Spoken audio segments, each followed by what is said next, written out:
నమస్కారం ఎమ్మెల్యే గారు. మాకంటూ ఒక ఇల్లు వచ్చేటట్టు చూడండి. మా ఇంట్లో వర్షం వస్తే అన్ని నీళ్లు మోకాళ్ళ పొంటి నీళ్లు వస్తాయి.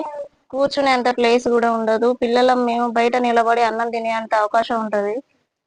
మాకు ఈ ఇల్లు ఉండడానికి కూడా సరిగ్గా లేదు.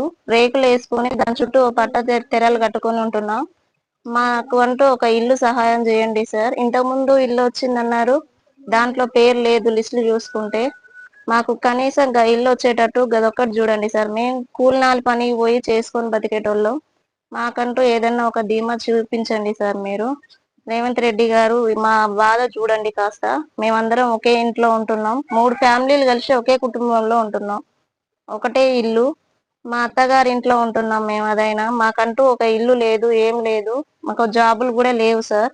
మాకంటూ ఒక ఇల్లు వచ్చేటట్టు చూడండి సార్. నమస్కారం ఎమ్మెల్యే గారు. మాకంటూ ఒక ఇల్లు వచ్చేటట్టు చూడండి. మా ఇంట్లో వర్షం వస్తే అన్ని నీళ్లు మోకాళ్ళ పొంటి నీళ్లు వస్తాయి.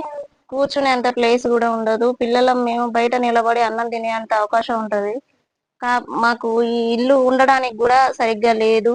రేకులు వేసుకొని దాని చుట్టూ ఓ తెరలు కట్టుకొని ఉంటున్నాం. మాకు అంటూ ఒక ఇల్లు సహాయం చేయండి సార్. ఇంతకు ముందు ఇల్లు వచ్చిందన్నారు, దాంట్లో పేరు లేదు లిస్టులు చూసుకుంటే. మాకు కనీసం ఇల్లు వచ్చేటట్టు గదొక్కటి చూడండి సార్. మేము కూలినాలి పనికి పోయి చేసుకొని బతికేటోళ్ళం.